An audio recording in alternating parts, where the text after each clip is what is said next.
If you want to build a community in your business, then this is the simplest and most effective way. I've been growing and creating communities for the past 10 years. GTeX is a community-based business, and I often teach about communities, how to grow, leverage, and monetize it. And I see that one of the biggest mistakes that people make when creating their first community or when growing as well a community is that they think about adding more things. Oh, how much can I give? How much more sessions can I add to this program? How much more other experts I can put in front of the community to create variety? How many more programs I can do that? And it is not a bad approach. However, you need to understand why people are part of a community in the first place. They're not part of a community, many people, because they want a course or because they want a training. If you are purely want to build a community element of your business and a community around your business, you got to understand why people belong to a community. So think about yourself. Why do you want to belong to a particular community?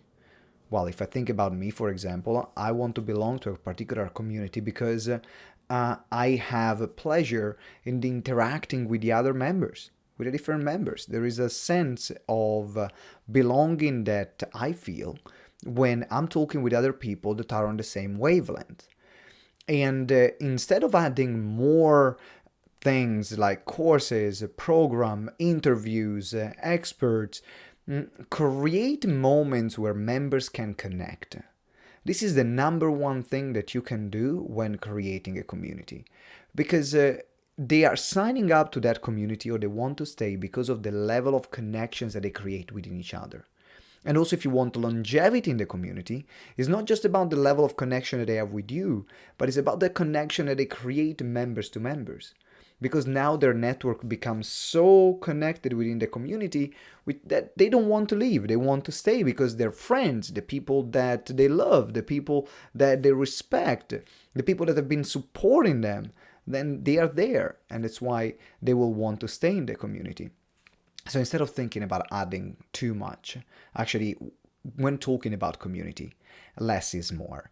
Less is more, and is about creating moments where members can connect, they can meet, they can exchange ideas, they can support each other, they can meet new members. And if you focus on creating connections member to member, then you will have a very strong community. Now, of course, you don't want just a bunch of random people joining your community, right? So there is something that will make the members feel I'm similar to the person next to me. There is either a shared interest or a shared goal that we want to achieve together. So there needs to be something that brings people together, right? So, for example, for us, when we in one of our courses where community is really a strong part of it, is a goal to get to the $10,000 a month in monthly recurring revenues. So working together around this goal, we're all in the same industries, coaches, speakers, and trainers. So there is a shared sense of identity. There is a shared goal that we are all going towards together. Now I feel these are my people. We are in this journey together. Let me create a relevant connection within this network. And so at that point, it becomes really about strengthening those relationships. I think that I love basketball, for example. This is something that I absolutely love. It is an example that I always take from Nike, which they're doing an incredible work in every single sport in creating communities around the brand. I love basketball. Nike is one of the biggest sponsors and also businesses to create basketball gear. And what they do, they often create tournaments. What happens with tournaments? They will sponsor them, right? So they will put money in to create a place that attracts people around something that they all love, which is basketball.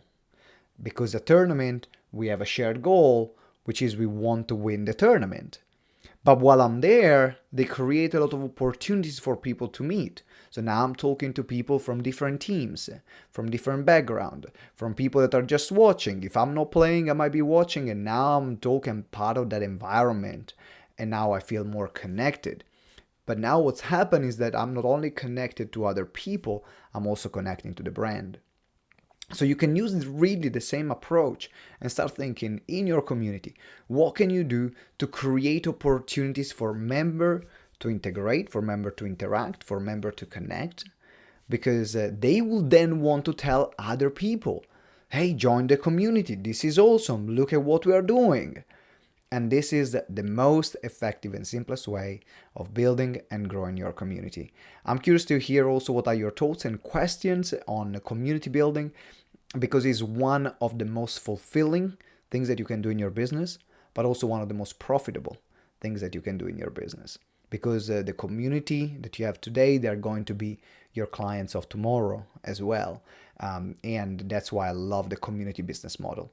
It's great on a fulfilling point of view, because I get to build a relationship with incredible people and long-term relationship with our clients, but also it's very profitable because we build such a level of trust that if they need a service, then they're going to come to me compared to someone else. And that's how we've been running GTeX for the past 10 years.